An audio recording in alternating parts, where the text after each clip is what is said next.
Okay, Master Replicas, you and we need to have a talk, because how did you get this wrong?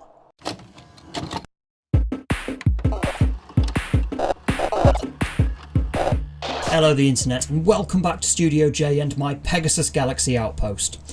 I've decided to put together a longer form version of the review of the Master Replicas Stargate Atlantis Puddle Jumper model, because as it turns out, they've got a lot to say about this little green spaceship. Now, I am going to be making a lot of references to a TV show that came out nearly 20 years ago, so please bear with me. Now, I do want to preface everything I'm about to say with this of 20 years ago, if you'd have asked me if I would ever hold this little green thing in my hand, I would have told you, no, the show's not big enough to get merch and models made of it. So I am very happy that this actually does exist. But Master Replicas, what happened? We start off with the stand for this model. There is no way of securing the model to the stand. It is just a flat plane that the jumper can skid about on with nothing to stop it taking a tumble and becoming the core plot of this week's episode. Seriously, Atlantis had so many shuttle crash episodes with the puddle jumper, which in itself is a fairly minor thing, but if you look at the rest of the models in this line, they all have ways of securing themselves, or at least holding the model to the stand in such a way it will not skid around like the jumper does. Which I get is a fairly minor one, but it does bring me to my next point, which is my biggest gripe. And as I have recently just completed a rewatch of all 5 seasons of Atlantis, I can say this to you, Master Replicas. What are those?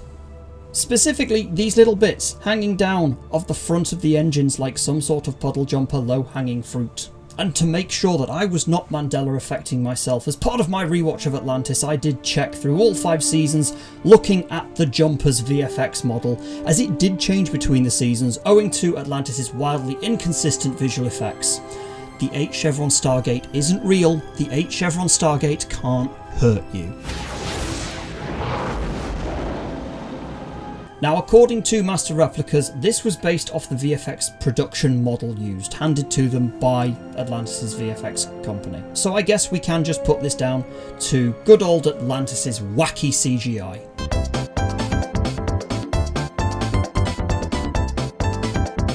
Now, the other theory I have is that these low-hanging bits, these intakes that should be a little bit higher up, are displaced from the VFX model for when the drive pods extended and retracted, because they do fold away. So these were free geometry that for whatever reason got nudged down a bit, either by the VFX house or by Master Replicas when they were working on the model. I did have trepidations about this particular problem when Master Replicas previewed the CAD model they had for the puddle jumper long before putting it into production.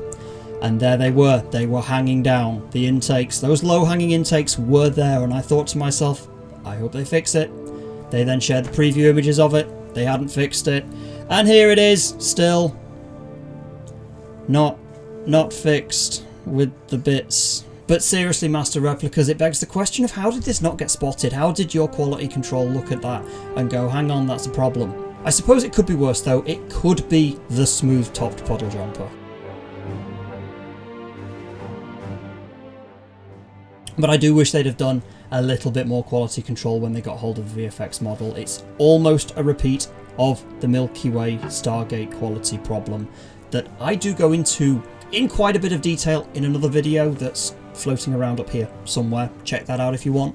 Although thanks in part to this issue with the drive pods and paying a little bit close attention to the VFX model from the show, I've been able to work out that the model that we are looking at here is from the 3rd season at the very least, when you look at the rear of the drive pods and see those 6 little lights on the show and on the model. So we have a season 3 puddle jumper. And if you are enjoying this video and you want to see more of my rambling nonsense, then please do consider subscribing to this channel, or at the very least check out the channel, see if there's anything there that piques your fancy. Again, it's floating somewhere around here, wherever the linky bits go.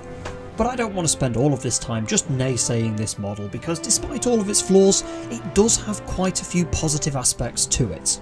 The paint and overall finish are very good at showing off that mottled green hull and contrasting details, and one big feature that I do love about this model is the visible and moulded cockpit. Master Replicas could have just made the window a black surface, but they did go the distance and give it that sweet ride interior. Nice! And the detail doesn't just stop at the top side and inside of the puddle jumper. There is a fully detailed undercarriage bottom side that, again, we have seen a few versions of it in the different models over the years, but it is detailed, it is very nice, the plastic is nice and sharp with the moulding. For the construction of the model, it's again the signature Master Replicas Hero Collector blend of plastic and die-cast metal. Although with this one it is more plastic than metal, with the only metal parts being the arms that connect the drive pods to the main body. So it is just mainly plastic. Now during this review I've been saying the word puddle jumper a lot. Now that does leave me with one very important question for you the internet, for you the viewer that is watching this out there in the big wide world. What's this called?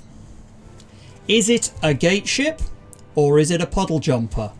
Let me know down in the comments below. Personally, I don't mind, I kind of like them both. Maybe just both of them, gate ship, puddle jumper. Let me know which camp you're in, or if you don't mind. I want to know.